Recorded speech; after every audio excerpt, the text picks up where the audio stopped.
అధ్యక్ష ఏ ప్రశ్నకు 1913 అధ్యక్ష నేను అడిగిన క్వశ్చన్ ఏంది గౌరవ మంత్రి గారు ఇచ్చిన ఆన్సర్ ఏందో దాని మీద negligence of the government correct అవుతుంది. విదేశ విద్యా పథకం కింద ఎంపిక అయి విదేశాల్లో చదువుతున్న విద్యార్థుల సంఖ్య ఎంత అంటే 1913 అన్నారు. ఈ 1913 సంఖ్య ఏంది అధ్యక్ష అర్థం కాదు.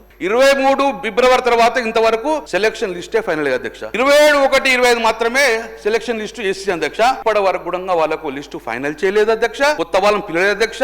ఏ ఒక్కరికి కూడా సెలక్షన్ లిస్టు రాలేదు అధ్యక్ష. ఈ క్వశ్చన్ పెట్టి రాజకీయం చేయాలనే తపన బాగా కమలాకర్ గారికి కనపడ్డాయి సార్. వాస్తవానికి నేను మాట్లాడిన దాంట్లో ఏదో తప్పు ఉందని మాట్లాడిండు. 1913 మంది చదువుతున్నారని చెప్పడం జరిగింది. మరి అందులో ఏం తప్పు ఉందో నాకు అర్థం కాలే. గవర్నమెంట్ వచ్చినాక ఎంపిక చేయబడ్డాయి. ఎస్సీ కింద దరఖాస్తులు 676 వచ్చినాయి సార్. దాంట్లో 210 మందిని సెలెక్ట్ చేయడం జరిగింది. బీసీ సంక్షేమ శాఖకు 300 మంది విద్యార్థులను సెలెక్ట్ చేయడం జరిగింది. మైనార్టీ శాఖ ద్వారా 500 మంది విద్యార్థులను సెలెక్ట్ చేయడం జరిగింది అధ్యక్ష. అదే విధంగా ఎస్టీ శాఖ ద్వారా 100 మంది విద్యార్థులను సెలెక్ట్ చేయడం జరిగింది అధ్యక్ష. అంటే 1110 మంది సెలెక్ట్ చేయడం జరిగింది అధ్యక్ష. మొత్తం ఫీజులు 25 కోట్లు గతమి, మళ్ళీ తర్వాత 142 కోట్లు, అన్ని కలిపి 167 కోట్ల రూపాయలు పూర్తిగా చెల్లించడం అయింది. మరి వీళ్ళు ఎక్కడ ఏ అప్డేట్లు ఉన్నారో నాకు తెలియదు అధ్యక్ష. ఎందుకు అంత ఏదో ఆగమైపోతుంది. అసలు గతంలో విదేశాలకు ఏ ఎస్టీ ఏ ఎస్సీ ఏ బీసీ పోలేదన్నట్టుగా. ఓకే, ఇదొక అవకాశం చదువుకోవడానికి, దాన్ని మేము కంటిన్యూ చేస్తున్నాం. ఎత్తేస్తే మీరు నెత్తినోరు కొట్టుకోవాలి కానీ మేము ఎత్తేలే కదా ఆ పథకాన్ని.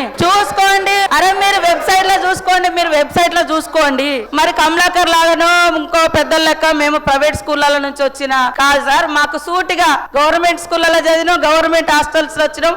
సుత్తి లేకుండా సూటిగా మాట్లాడతాం. తప్పైతే తప్పని ఒప్పుకుంటాం, ఒప్పైతే ఒప్పని ఒప్పుకుంటాం. కానీ ఆయన లెక్క తప్పు మాట్లాడుతుంది ఏం తప్పు మాట్లాడినా నేను చెప్పండి అధ్యక్ష. 167 కోట్లు రిలీజ్ చేసినాం, పెండింగ్ లేదు. మీ ప్రభుత్వాలలోనే పెండింగ్ పెట్టిపోయారు అన్ని. కానీ మేము క్లియర్ చేసుకుంటూ వస్తున్నాం. ఇది ముచ్చట. నిన్న మార్నింగ్ 12 గంటలకు కూడా నాకెవరు చెప్పారు, కమిషనర్ చెప్పారు కాబట్టి వెబ్సైట్ ఓపెన్ చేస్తే 12 గంటలకు రిపోర్ట్ డౌన్లోడ్ చేసింది మీ దగ్గర ఇచ్చిన అధ్యక్ష.